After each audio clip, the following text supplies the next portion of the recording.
Hello Kathleen fans! Ito na nga ha.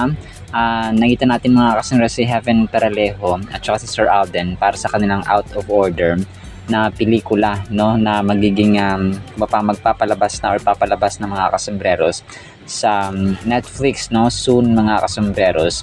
So alam ko ito ay parang hindi ito recent hindi ko lang alam kung pre-shoot ito mga kasombreros nila ni Sir Alden at saka ni Ma'am Heaven Peralejo para nga sa kanilang bagong movie, no, na kung saan si Sir Alden ang director mismo mga kasombreros ng Out of Order. So parang nasabi niya na suspense, parang thrill at saka mystery ang ganap nitong or ang tema nitong Out of Order mga kasombreros. And ang GMA Sparkle Artist Center kanina ay naglabas din ng kanilang post, no? Ito mismo mga kasombreros, sabi dito, from in front of the camera to behind it, Asia's multimedia star Alden Richards makes his bold leap into directing his or with Out of Order, a film he also stars in and co-produces through his own company Myriad in partnership with Viva Films. So ito yata yung pag-sign niya ng kontrata with Viva mga kasombreros.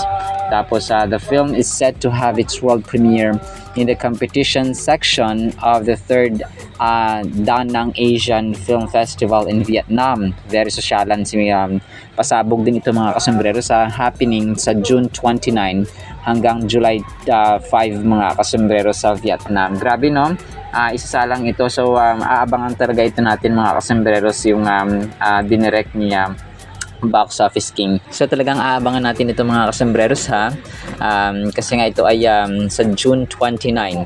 Pero alam ko magkakaroon sila ng premiere. Aabangan natin ito yung kung ano yung magiging sequence nila kasi nga ipapalabas sa Netflix tapos sa mga sinihan mga kasombreros.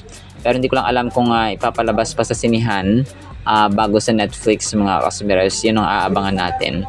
And then ito si Ma'am Sue Ramirez, bago muna itong sige, ito muna. Si Ma'am Sue Ramirez, nakakatuwa ito mga kasombreros kasi yung palda na sinuot ni Ma'am Sue Ramirez ay hawig doon. Napansin din ng mga Katlinatics, nakita ko sa comment section na sabi nila yung palda ni yung palda ni Ma'am Sue Ramirez ay hawig doon sa palda nga na sinuot ni Ma'am Catherine doon sa may pangalawang guesting nila sa ASAP mga kasombreros during sa promo ng Hello Love Again. Yun nga, parang talagang siya mga kasombreros. Yun din talaga ang unang napansin ko nung kung paano nakita ko itong suot ni Ma'am Sue Ramirez sa hindi ko alam kung saan ganap ito nila ni ni Sir JM De Guzman. And napansin ng mga tao sobrang tumaba talaga si Sir JM. Sabi ng mga tao ay eat all you can pa more, sabi ganun ng mga tao. Yung mga taong talagang to, no? So ito mga kasombreros pero alam ko ang tao dito, yung parang boyfriend ni Ma'am Sue Ramirez ay si Sir Dominic Roque, no, if I'm not mistaken, pero correct me if I'm wrong po mga kasombreros. So dito nakita natin yung yung dito yung kay Mama Heaven Peralejo kanina, no, hindi ko na isingit na yung pagkakaiba, no, ng kanilang ng promotion ng Hello Love Again at saka itong kanyang Out of Order. Dito sa makita mo talaga na may distance at saka hindi naman distance, parang may kakaiba mga kasombreros yung kanilang yung kanilang dito yung kanilang aura, no, kumpara mo sa Kathleen mga kasombreros during ng promotion nila ng Hello Love Again mga kasombreros. So sobrang kulit lang. And then ito mga kasombreros, sobrang natutuwa ako dito. Napansin ng Kathleen admin yung yung twinning ng sapatos mga kasombreros, no, na Sir Alden at saka ni Ma'am Catherine, yung kulay white nga mga kasombreros. Tapos yung ginagamit nila sa pag-gym mga kasombreros and mga Katlinatics. So ito ay parang Nike Metcon 9. Wala na bang laban ng twinning stuffs kay so parang ganon mga kasos, no? So sobrang nakakatuwa. And alam natin na meron talagang Kathleen mga kasombreros and mga Katlinatics, no? And then ito, natatawa ako dito na parang survey kasi yung ginawa ng dito ng isang fan. Sabi niya, Kathniel, yes or no? Sabi ng ganon. Tapos gusto niyo ba magbalikan ng Kathniel? Tapos mag-yes daw kapag okay. Mag-okay ka kapag yes. Tapos heart naman kapag no mga kasembreros. So Kathniel. So marami ako nababasa ng mga comments na yung iba nag-agree, yung iba naman hindi. Yung iba talagang nagsasabi na Kath din lang kasi nga nakita natin yung saya ni Ma'am Catherine during sa kanilang public appearances kahit na sabihin pa natin hindi sila love team or hindi sila tandem mga kasombrero sa on-screen or sa television. Talagang nagsama lang sila sa isang pelikula or sa dalawang sequel no, na magkasunod-sunod na mga kasombrero na pelikula nga, yung Hello Love Goodbye at Hello Love Again. Pero yun nga, as a Kathleen fan ay nakita naman kasi natin yung pagkakaiba. No, we're not comparing but we're just trying to tell the truth mga kasombrers, and yung obvious ba na kumapa-experience at saka yung saya ni Ma'am Catherine sa kanyang promo mga kasombreros at saka public appearance. Parang wala siyang limitation.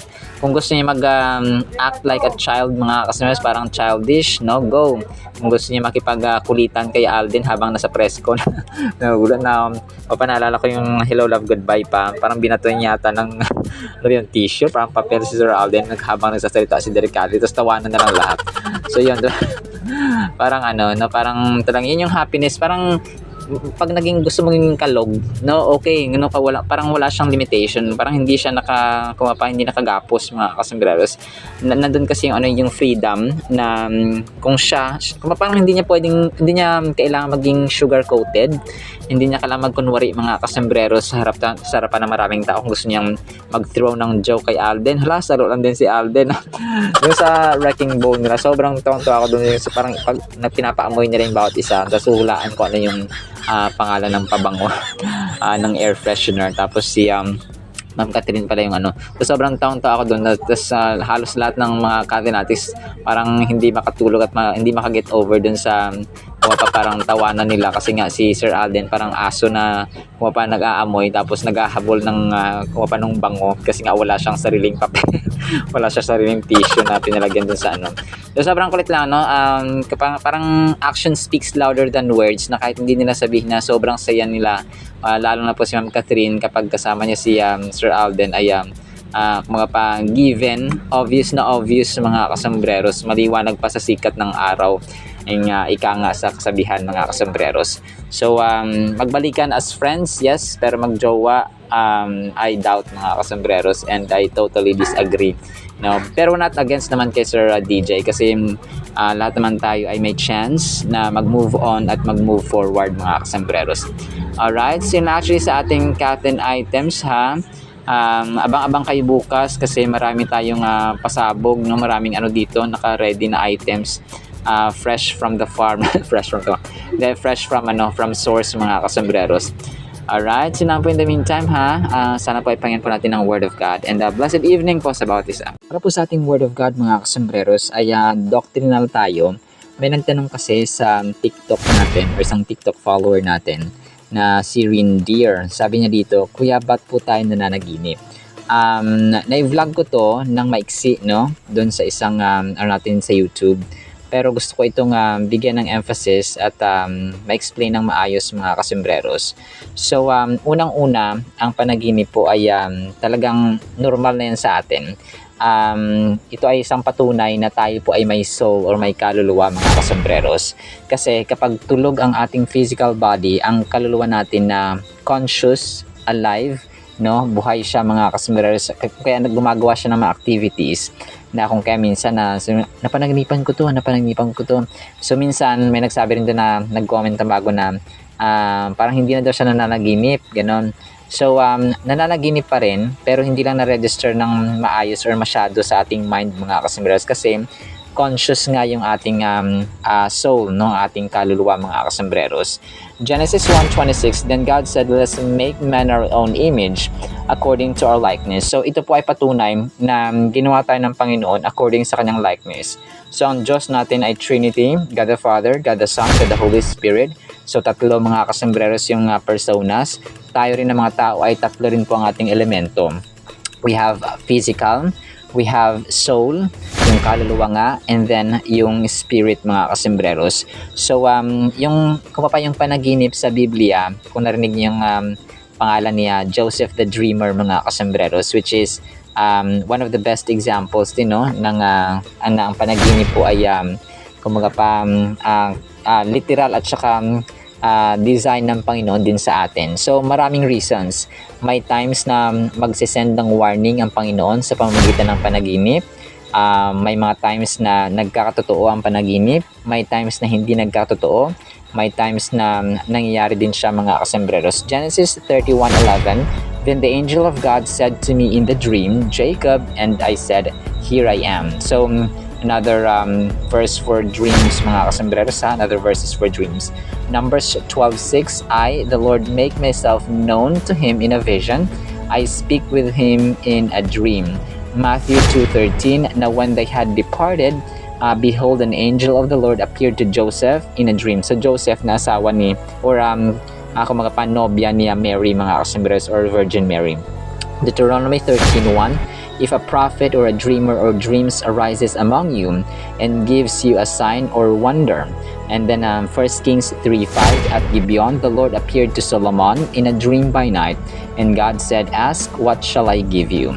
And then yun nga, no, may mga times na nag-warning ang Panginoon natin sa pamamagitan ng panaginip, mga kasembreros. Matthew 2:12, "And being warned in a dream not to return to Herod, they departed to their own country by another way." So si Mary and Joseph, ito, mga kasembreros. Jeremiah 29:8, "For thus says the Lord of hosts, the God of Israel, do not let your prophets and your diviners who are among you deceive you, and do not listen to the dreams that they dream."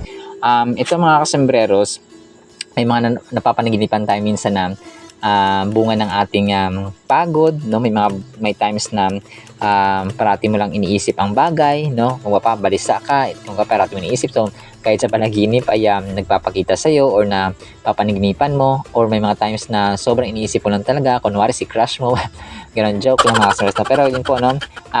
Kapag parati mo iniisip ang isang pangyayari, ang isang bagay, ay parang hahabol-habulin ka kahit nasa panaginip, mga kasembreros. So may tinatawag din sa psychology or sa term, mga kasembreros, ng soul sleep. Ang akala nila kapag namatay ang tao or natutulog ang tao ay natutulog din po ang kaluluwa. Hindi po. Until the resurrection, kapag ang tao, kapag ang resurrection daw, hindi ito biblical kasi na natutulog ang kaluluwa, mga kasembreros. May mga terms sa Biblia na kung saan ay natutulog daw ang kaluluwa. However, death is a sleep for the believer because it is temporary. The resurrection is the awakening. But what exactly is it that sleeps and what is awakened? It is the body, not the soul. So yung tinutukoy sa Biblia ay yung katawan, mga kasembreros, hindi yung kaluluwa.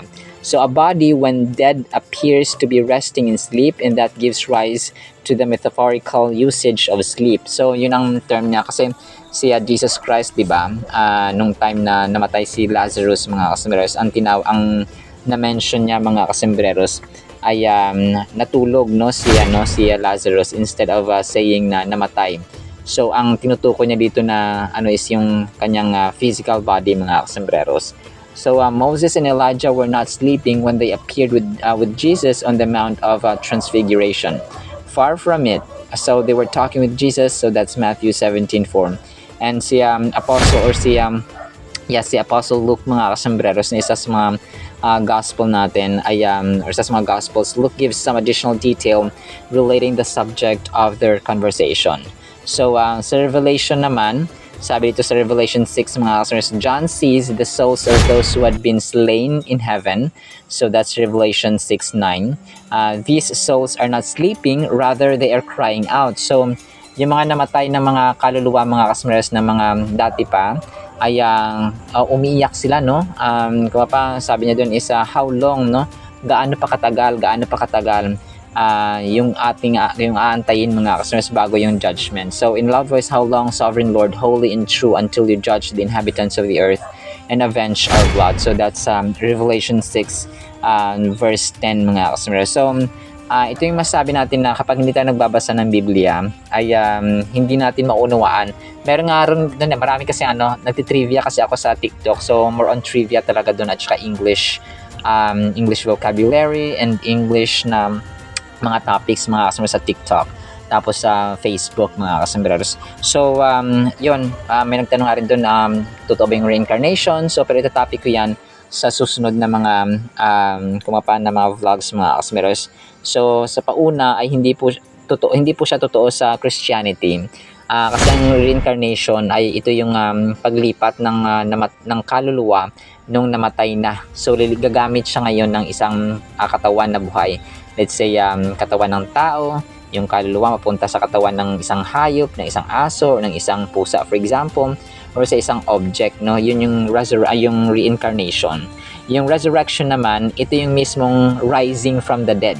That is why Jesus Christ rose from the dead, and He is the Father and the author of resurrection. And He is the resurrection Himself, mga kasombreros. After 3 days ay nabuhay siya, at mabubuhay siya magpakailanman.